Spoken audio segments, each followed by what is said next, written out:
الحمد لله رب العالمين خالق الخلائق أجمعين أشهد أن لا إله إلا الله وحده لا شريك له أشهد أن سيدنا ونبينا محمدا عبده ورسوله اللهم صل وسلم على خير خلق الله أبي الزهراء البتول المصطفى محمد وعلى أهل بيته الطيبين الطاهرين وأصحابه الصالحين المتقين أما بعد. Hadirin para undangan yang dirahmati oleh Allah, terkadang sebuah keinginan tidak mencapai kesempurnaan dikarenakan sebuah kelalaian. Apabila keinginan yang tidak tercapai dikarenakan sebuah kelalaian, maka hilanglah dari apa yang dia perbuat, sehingga kelak di hadapan Allah termasuk orang-orang yang merugi. Kita selaku umat Rasul Sallallahu Alaihi Wasallam seyogianya memahami arti sunnah dengan baik. Kalaupun kemudian pengertian yang sudah ia pahami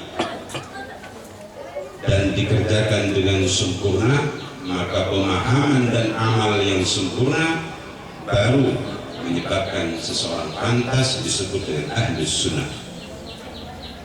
Namun bila terhadap sunnah ia tidak paham dan pengamalannya pun tidak sempurna, maka pengakuan sebagai ahlus sunnah hendaknya jangan terlebih dahulu ia katakan, karena sesungguhnya antara ucapan dan kenyataan merupakan sebuah bukti. Bila yang ia ucapkan itu merupakan sebuah kenyataan, barulah ia pantas mengaku pengikut sunnah Rasul Sallallahu Alaihi Wasallam. Di pagi ini kita mencoba untuk memahami sedikit tentang makna sunnah, arti daripada sunnah, dan mengapa sunnah itu merupakan suatu syarat untuk terjadinya sebuah kedekatan di antara umat dengan baginda Rasul Muhammad Sallallahu Alaihi Wasallam. Sunnah yang kemudian dinisbatkan kepada Rasul menjadi sunnatu Rasulillah, yang kemudian pengikutnya dan yang melakukannya disebut dengan ahlus sunnah, itu dikarenakan berdasar kepada qaulur Rasul, yakni segala ucapan-ucapan Rasulullah, kemudian berdasarkan af'alur Rasul, yakni perbuatan-perbuatan Rasulullah, dan yang ketiga berdasarkan taqrirur Rasul, yakni ketetapan Rasulullah. Ucapan, perbuatan, dan ketetapan Rasulullah merupakan tiga unsur dasar yang kemudian disebutnya sunnah Rasul, karena tidak lepas dari tiga hal tersebut. Memiliki dasar-dasar sabda, memiliki dasar-dasar perbuatan, dan memiliki dasar-dasar ketetapan, sehingga barulah dapat dinyatakan sebagai sunnah Rasulullah. Kita berucap harus berdasarkan sunnah, yakni harus berdasarkan ucapan Rasulullah. Kita berbuat harus berdasarkan sunnah, yakni berdasarkan perbuatan Rasulullah. Kita mengambil ketetapan pun harus berdasarkan sunnah, yakni berdasarkan ketetapan Rasulullah. Bila umat ini dalam ucapannya, dalam perbuatannya, dan dalam ketetapannya memiliki dalil, memiliki landasan berdasarkan ucapan, perbuatan, dan ketetapan Rasulullah, maka pantas dia bila mengaku ahlus sunnah. Mari kita tambah sedikit kajian kita, yakni tentang sunnah Rasulullah di dalam pernikahan. Kalaupun pernikahan ini disebut dengan sunnah Rasulullah, itu sudah sering kita dengar. Tetapi tanpa harus membuang sunnah Rasul yang lain, yakni talak, cerai, pernikahan pun sunnah Rasulullah. Maksudnya, laksanakanlah pernikahan berdasarkan sunnah Rasulullah, dan jikalau pernikahan tidak dapat dilanjutkan akhiri dengan cerai pun berdasar sunnah Rasulullah. Karena Rasulullah Shallallahu Alaihi Wasallam memiliki banyak istri, sebagian dinikahi dan terus sampai Rasul meninggal tetap dalam status istri, dan sebagian dilepas ikatan pernikahannya dengan cerai sebelum Rasulullah wafat. Berarti pernikahan dan cerai merupakan sunnah Rasul jikalau cara-caranya sama dengan cara pernikahan dan cerainya Rasulullah. Yang kita khawatirkan adalah pernikahan ini dan pernikahan yang lain tidak bisa masuk ke dalam sunnah Rasul, dan kemudian berakhir pun cerainya tidak sama dengan sunnahnya Rasulullah, sehingga awal dan akhir perjalanan manusia penuh dengan kelalaian dan semua ibadahnya hampa tanpa nilai di hadapan Allah. Mari kita kaji juga bagaimana agar mewujudkan pernikahan sebagai sunnah Rasul Sallallahu Alaihi Wasallam, sehingga nanti tidak ada satu aturan tambahan, aturan yang mengurangi dan sebagainya, sehingga rusaklah nilai sunnah Rasul Sallallahu Alaihi Wasallam. Allah Subhanahu wa Ta'ala menyebutkan di dalam Al-Quran, A'udzu billahi minasyaitonir rajim, inna ma'al usri yusra. Sesungguhnya bersama dengan kesulitan kemudahan adalah merupakan sunnah Rasul, yakni Rasul Sallallahu Alaihi Wasallam mengajarkan kemudahan-kemudahan agar kesulitan-kesulitan hidup dapat diatasi, dan merupakan sunnatullah di mana hidup ini pasti ada kesulitan dan berdampingan dengan kemudahan. Tidak semuanya mudah dan tidak semuanya sulit, karena perputaran sulit dan mudah merupakan sunnatullah yang tidak akan lari dari kehidupan makhluk yang manapun. Agar menghadapi kesulitan menjadi mudah, dan bagaimana yang mudah nanti menjadi sulit dan tidak terdapat di dalamnya kelalaian, maka hendaklah mempelajari bagaimana Rasul menghadapi kesulitan untuk dipermudah, dan bagaimana kalau suatu saat kemudahan menjadi sulit karena ujian Allah, kita pun menjawabnya berdasar sunnah Rasul Sallallahu Alaihi Wasallam. Allah Subhanahu wa Ta'ala juga menyebutkan alladzi khalaqal mauta wal hayata liyabluwakum ayyukum ahsanu amala. Dialah zat yang menciptakan kematian dan kehidupan guna menguji di antara kalian siapa yang baik amalnya. Berarti hidup ini adalah ujian. Di dalamnya ada kesulitan, dan di dalamnya pun ada jalan keluar sebagai sebuah kemudahan. Kesulitan yang harus diselesaikan dengan cara sunnah Rasul. Demikian pula bila kemudahan menjadi kesulitan karena ujian Allah, hadapi pun dengan sunnah Rasul Sallallahu Alaihi Wasallam. Pernikahan ini merupakan sunnah Rasul yang di dalamnya ada kesulitan, namun juga ada kemudahan, dan kemudahan yang ada pun menjadi sulit karena merupakan ujian dari Allah. Kedua mempelainya, laki-laki dan perempuannya, jangan sampai lepas, sehingga warna-warna indahnya pernikahan yang dasarnya adalah sunnah Rasul tidak menjadi ternoda karena aturan-aturan pribadi yang ditambahkan atau mengurangi dari segala ketetapan, sehingga nilainya menjadi rusak karena perbuatan kedua mempelai.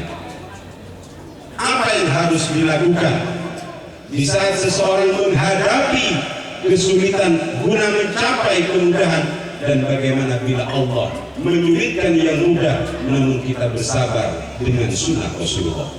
Kita harus memahami bahwa hidup adalah ujian. Tidak ada pihak yang tidak teruji.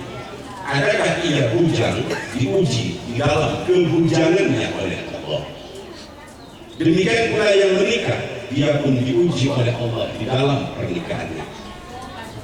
Yang muda diuji diuji, perempuan pun diuji. Karena memang dunia tempat ujian, dunia tempat beban, dunia tempat tanggung jawab. Dengan profesi, dengan status yang berbeda sekalipun, ujian tetap akan datang kepada setiap manusia. Apakah yang menjadi ujian bagi orang-orang yang bujang, dan apakah yang menjadi ujian bagi orang-orang yang sudah menikah? Mungkin tingkat perbedaan ujiannya adalah berat dan ringan. Seseorang yang bujang diuji oleh Allah dengan kebujangannya. Dia tidak memiliki tanggungan kepada sesiapa karena dia hanya bertanggung jawab terhadap dirinya sendiri. Dia dapat mewujudkan firman Allah, qu anfusakum, jaga diri kalian, tetapi wa ahlikum nara, dan keluargamu dari api neraka. Maka si bujang tidak bisa mendapatkan ujian itu. Dia hanya teruji oleh dirinya sendiri, dan ia tidak diuji oleh Allah melalui keluarganya karena memang belum berkeluarga. Akan tetapi di saat si bujang itu menikah, maka ujian ada dua, ujian dirinya dan ujian bagi keluarganya, sehingga barulah ia dapat menerapkan firman Allah tadi, menjaga diri dan keluarganya dari api neraka. Apa yang harus kita jaga dari diri ini, dan apa yang harus kita jaga dari keluarga kita? Apa yang menjadi beban bagi kehidupan kita yang sudah menikah? Intinya adalah satu, kita hidup di muka bumi ini menjadi berat, menjadi sulit karena kita memiliki jasmani. Karena apa kento andi beten, andi kolek daging tolang bendera, maka kento sabuk utama manusia yuji dengan Allah Subhanahu wa Ta'ala. Umpama andi beten, mari ujian dong. Sehingga Rasul mengatakan bahwa akhir dari semua ujian itu adalah tatkala jiwa seseorang lepas dari badannya, mati, mari. Karena sungguh tak ada oleh ujian sadana mati sebeda benesan. Itunya ujian di akhirat benesan. Karena apa dipatan? Sebut jangan dipatan, setong patan si urus setong tanggung jawab. Sampai menanti keluarga dua beten, beten na bibi dan beten na si bini. Menanti anak kalau beten, menanti kompoi pak beten, kali aki berempat beten si urus. Berempat beten, berempat kalampi, berempat beten, berempat jeneran berenoman, berempat beten, berempat kenenan si harus dicokoke. Maka banyak beten, banyak ujian, banyak beten, banyak tuntutan. Namun dalam ajaran kisah kabina tuntutan jak nyimpang dari sunnah Gusti Rasulullah. Bagi pernikahan Nabi SAW harus sesuai, karena badana akad nikah, badana wali, badana saksi, badana mahar pas yang kemarin. Berarti kan pernikahan pada sunnah Gusti Rasul. Membeda pangan sunnah Rasulullah perang dengan acara pernikahan Nabi Saus sampun aga ento sopung kone tuntutan ketika esa berarti lopot pangan sama cengka iya. Asabab justru awal dari pelaksanaan sampai nanti kita mati, kita tidak pernah berpisah dengan sunnah Rasulullah. Adakah kita bujang? Adakah kita menikah? Sunnah Rasul masih bisa diambil oleh pribadi yang bujang dan yang sudah menikah. Bilebi seraja ujiana, yakni orang si andik bini. Karenanya berikan makanan kepada mereka sesuai sunnah Rasulullah, berikan pakaian kepada mereka sesuai dengan sunnah Rasulullah, berikan tempat kepada mereka sesuai dengan sunnah Rasulullah. Maka dua tubuh, dua badan yang diberi makan, pakaian dan tempat tinggal berarti sesuai dengan sunnah Rasulullah. Pasangan-pasangan laju dari kaum muslimin kaentoh sepun andik bini, kaentoh ngereng nyorot kau pikiran nabes abes pun apa si ampun mari laksanaki apa yang jauh enoman kalam pi tempat tinggal dak sebini sesuai apapun dan mungkul dak sunnah Gusti Rasulullah. Manabi tak sesuai karena bersunnah Gusti Rasulullah, maka tak pasangan laju atau anyar pada nyempang.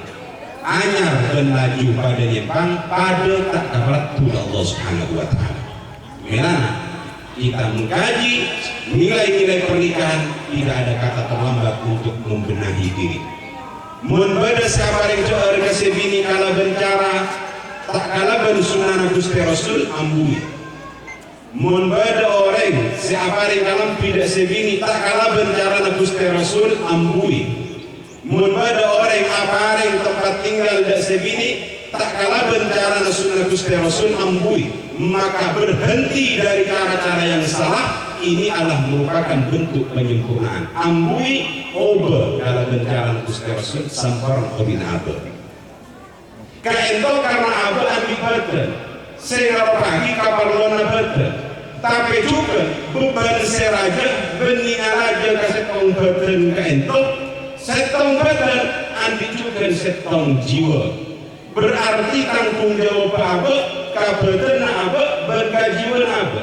Ini kalau orang muda berarti ada dua sisi jasmani yang harus ia benahi dan sisi rohani pun yang harus ia benahi. Kalau satu orang dua sisi, setelah menikah dia adalah dua orang dengan 4 sisi. Mare pun apa yang coba kasih bini mare, apa yang kuyan mare, apa yang enon tempat tinggal mare, beni berarti pas mare. Sehingga laki pas ngucap engkau lamare nunaya kita tanggung jawab pesengkok yang hidup halnya bukan Sunan Rasulullah tak pandai katia pandai pemikiran kaya Sunan Gusti Rasul itu sampai hari kiamat lancung dan tak pernah peke sema peke abad tibi karena pendek sema peke abad tibi karena abad budu karena mapeke pendek ben budu maka abad pas takengkot kalaban kabadaan mempersulit dan mungkin tidak akan ada jalan keluar kemudahan karena kita sengaja menghindar dari jalan Rasul sallallahu alaihi wasallam.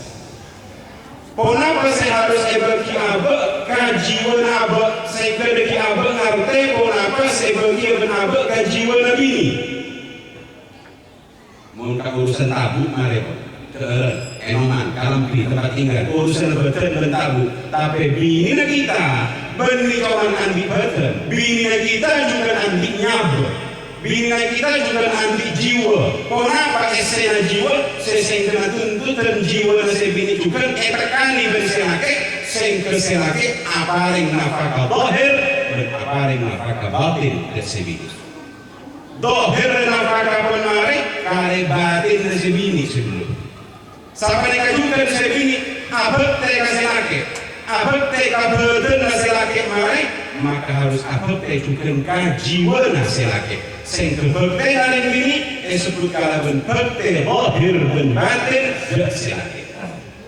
Kalau sudah bakti lahir dan batin diberikan oleh laki perempuan kepada suaminya dan apakah lahir dan batin diberikan oleh suami kepada istrinya, maka keseimbangan semacam ini menunjukkan sunnah Rasulullah yang beraroma surga, yang beraroma kemudahan dan keindahan, sehingga benar kalau Rasul mengatakan baiti jannati, tang rumah tangga rumah tangga sengkok ria ngarokati surga sengkok, karena Muhammad dengan istrinya merupakan kesetimbangan dalam tanggung jawab dan di dalam menjalankan arti kehidupan secara jasmani dan rohani.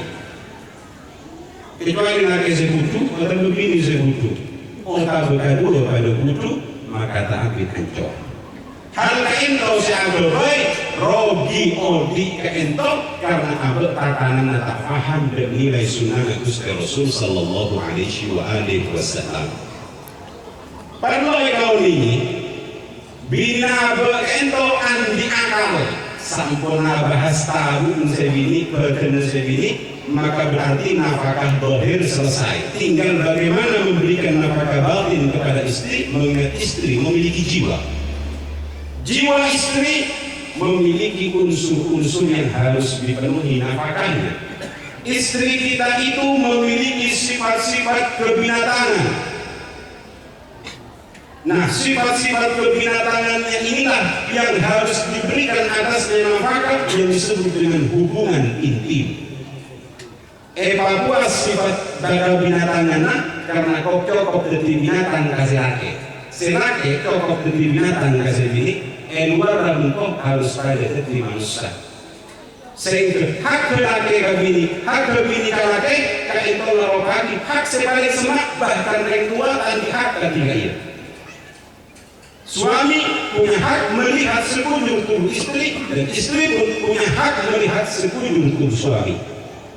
Namun keduanya terbatas kepada suami istri. Lain dari mereka diharamkan oleh Allah tatkala melihat aurat siapapun, bahkan aurat orang tuanya.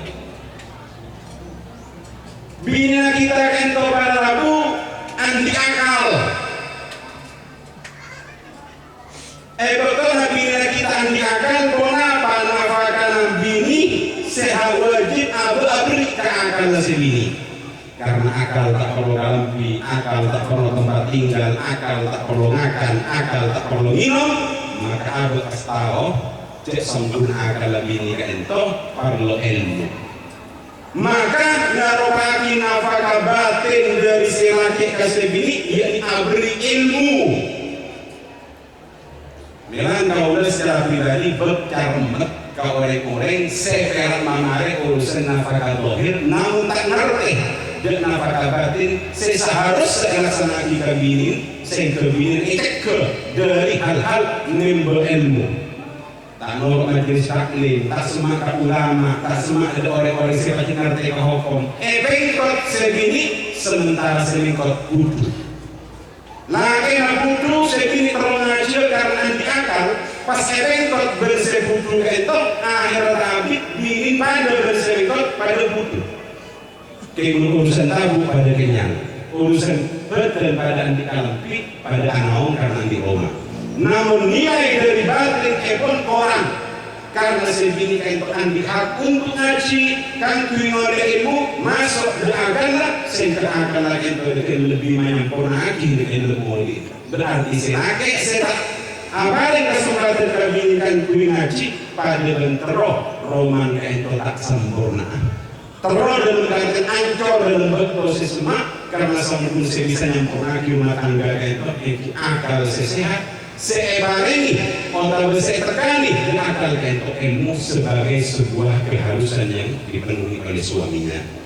Melana pabera lagi membirin kain itu pas muda tinaka untuk ngaji dibi ajar dibi nyari aku dibi mun dari pernah tak mampu tidak kok nyari yang luar sehingga berguru saya mimpi laki sebentar dalam artian bijaksana nyadari ia kok butuh saat mengaji pola ilmu dan ilmu dari selain nasi ini kan laki si bagus sampun ento abah juga ngawini bina abah ento anti sir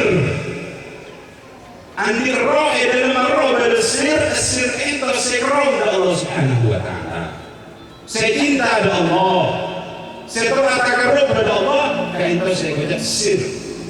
Memang berbeda pangat terus maka Allah, pangat terus maka Al-Quran, pangat terus maka Gusti Rasul, maka semua keinginan-keinginan itu berangkat dari gerakan sir manusia yang ada dalam inti ruh dia. Mungkin topon sobung rabu, dia saya baca pun ada arti manusia ini.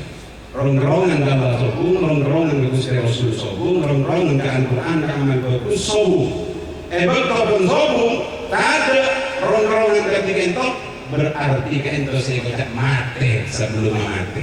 Maksudnya beli mati apa sebelum mati, tapi lakar pun mati sebelum mati.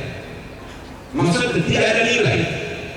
Lebihnya apa itu andi sir, andi rasa kerong ke Allah, andi rasa kerong ke Islam, andi rasa terus ada pangeran, maka membeda pangeran terus sehat dan ketika itu dari sebini, selaki itu wajib apa yang kesempatan. Salat ke sebini ini dia lagi.